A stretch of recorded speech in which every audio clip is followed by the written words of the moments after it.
Información precisa, completa, veraz, objetiva e independiente. Directo a tu pantalla. Voz de América en RCR 750. José Manuel Olivares, comisionado para Salud y Atención Sanitaria del gobierno interino de Juan Guaidó, denunció que el gobierno en disputa de Nicolás Maduro pretende generar un ambiente de falsa normalidad con la intención de llevar a cabo las elecciones parlamentarias previstas para el 6 de diciembre, en las que la oposición se niega a participar por considerarlas una farsa. Olivares insistió en que los casos de COVID-19 van en ascenso a nivel mundial y que no hay razones médicas ni científicas que lleven a pensar que el comportamiento de la pandemia pueda ser distinto en Venezuela. Según Olivares, el gobierno en disputa no habla de una estabilidad de los casos, sino de un supuesto descenso, lo que calificó como irresponsable, y recordó que según Maduro se practicarían pruebas serológicas en todos los hospitales del país. Solo se han hecho 174 pruebas serológicas la semana pasada en todo el país. El nivel de manipulación es que estamos llegando al punto de no vamos a hacer pruebas, o la decisión de la dictadura es no hacer más pruebas para disminuir forzadamente una curva. De acuerdo a Olivares, los 3 laboratorios disponibles para realizar pruebas PCR no están procesando más de 500 diarias y afirma que según datos recabados por el personal sanitario, el número de fallecidos está por encima de la cifra presentada de forma oficial. La verdad es que los números que anuncia Nicolás Maduro son en base a que dejaron de hacer pruebas, son en base a la mentira. Según el gobierno en disputa, se han realizado más de 2 millones de pruebas diagnósticas y durante el fin de semana autorizó que varios sectores de la economía, entre ellos el turismo, empiecen a operar en el esquema que consta de 7 días de flexibilización seguidos de 7 días de cuarentena. Carolina Alcalde, Voz de América, Caracas. La 50ª Asamblea General de la Organización de los Estados Americanos realiza hoy su segunda jornada en su sede aquí en Washington, D.C., en la que considerará resoluciones que están relacionadas con la democracia y las libertades fundamentales, y luego de que en su sesión inaugural completamente virtual escuchara las intervenciones de varios cancilleres de la región que tuvieron diferentes posiciones sobre los casos específicos de Venezuela, Nicaragua y Cuba. Una de las resoluciones es contra el gobierno en disputa de Venezuela y la otra sobre las acciones del gobierno de Daniel Ortega en Nicaragua. Una de las más importantes intervenciones fue la del secretario de Estado de Estados Unidos, Mike Pompeo, quien resaltó la importancia del trabajo de la OEA y reconoció que aún hay mucho trabajo por hacer para, según dijo, defender nuestro hemisferio como un hemisferio de libertad, para luego referirse específicamente a Venezuela. El plan de Nicolás Maduro es realizar elecciones fraudulentas en diciembre para robar la Asamblea Nacional, la última institución democrática de Venezuela, y es solo el último abuso de poder. Maduro también ha utilizado la pandemia para cometer violaciones masivas de derechos humanos que aumentan el control del pueblo venezolano. Estados Unidos espera que este organismo apruebe una resolución contundente condenando al régimen de Maduro este año, así como esperamos que todos los Estados miembros no reconozcan a Venezuela como elecciones ilegítimas, pasadas o futuras. Más adelante, Pompeo también se refirió a Nicaragua.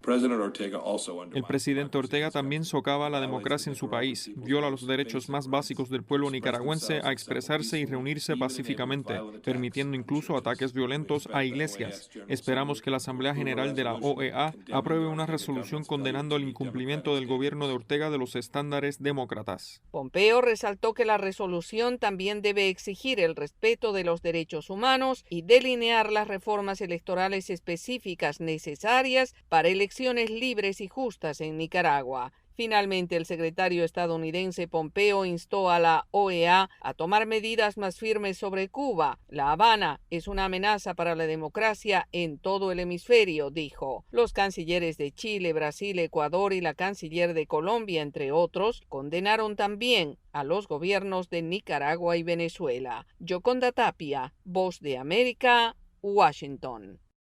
El presidente Donald Trump es famoso por su frecuente actividad en Twitter. Sin embargo, en las últimas semanas, la red social ha colocado advertencias en algunos de sus tweets en los que hacía alusión al COVID-19 o a la votación por correo. Además, la cuenta oficial de la campaña electoral de Trump, @TeamTrump, fue temporalmente bloqueada para evitar que hiciera referencia a un artículo sobre el hijo de su oponente, el demócrata Joe Biden. Mientras que algunos acogieron con satisfacción las acciones de Twitter Twitter para reducir la difusión de información errónea, otros las han tildado de imparciales y consideran que podrían afectar el resultado de las elecciones estadounidenses. No es solo cosa de Twitter, otros sitios como Facebook también han tomado medidas similares. Lisa Kaplan es experta en desinformación en la red y explica por qué estas empresas están actuando ahora. Lo que pasa con las próximas elecciones, como dijo un colega, es como la desinformación del Super Bowl.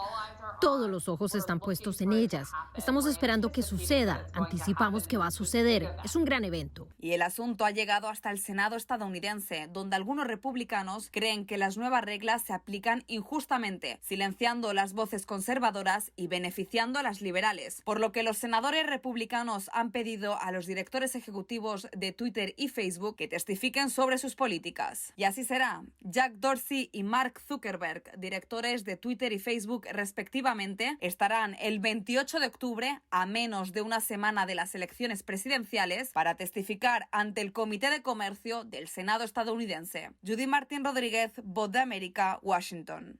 Ecuador ha perdido desde que empezó la pandemia cerca de $20.000 millones. 6.000 empresas se acogieron a la reducción de jornada de sus empleados y 700 han cerrado. El panorama no es alentador para quienes aún continúan sosteniendo sus negocios, especialmente en la zona de frontera. El presidente colombiano Iván Duque propuso una reapertura. Es que podamos tener también una teleconferencia con el equipo del Ecuador y ponernos la tarea de poder hacer esa reapertura a partir del 1 de noviembre, que nos permitiría a nosotros tener la preparación suficiente y los mecanismos. La reactivación segura depende de nosotros los colombianos, y depende de los controles compartidos que tengamos también con la hermana República del Ecuador. Los comerciantes de la ciudad fronteriza de Tulcán lo han recibido con positivismo, pero señalan que debería hacerse de manera controlada. Alexander Chamorro, presidente de la Cámara de Comercio de Tulcán, señaló. Sería una reapertura gradual, no del 100%, sino se iría reaperturando gradualmente. En la ciudad fronteriza colombiana de Ipiales aún no se conoce detalles. Jamie Termal, presidenta de la Cámara de Comercio del lugar, advirtió. Hasta el momento todavía no se están iniciando aquí en el municipio de Ipiales planes piloto para la apertura de frontera. Los comerciantes de ambos países están preocupados por la quiebra de sus negocios. Giselle Jacome, Voz de América, Quito. Que han vivido los comerciantes en la zona de frontera colombo-ecuatoriana desde el 16 de marzo, cuando el gobierno del presidente Iván Duque ordenó el cierre del paso limítrofe como medida de contención del COVID-19, parece tener una luz al final del túnel, luego de que el mandatario colombiano anunciara que trabaja con su homólogo de Ecuador, Lenín Moreno, para reabrir la frontera el 1 de noviembre. Yo creo que tenemos ya un camino positivo. Lo que esperamos esta semana es que podamos tener también una teleconferencia con el equipo del Ecuador y ponernos la tarea de poder hacer esa reapertura a partir del 1 de noviembre. Y es que a pesar de que el gobierno colombiano ha implementado líneas de ayuda para los comerciantes, solo la apertura de la frontera traería la tan anhelada reactivación económica, manifestó Andrés Jiménez, representante de este gremio. La reactivación de la economía en Ipiales y en todos estos municipios, como también en Pasto, se da sí y solo si se abre la frontera. Mientras tanto, otros sectores también esperan con ansias la reapertura. La zona es paso obligado para los migrantes venezolanos que van o vienen del sur del continente y que han tenido que recurrir a cruces ilegales exponiendo sus vidas, como relata Anthony Silva, líder de la comunidad migrante venezolana en el departamento de Nariño. Últimamente se han visto muchas cosas muy preocupantes, asesinatos, hurtos, incluso hasta secuestros. A pesar de que el ejército y la policía colombiana han intensificado los patrullajes en la zona fronteriza, es imposible controlar los innumerables pasos ilegales, por lo que la reapertura es fundamental para normalizar la crítica situación que se vive en la región. Manuel Arias Naranjo, Voz de América, Colombia. Información precisa, completa, veraz, objetiva e independiente. Directo a tu pantalla. Voz de América en RCR 750.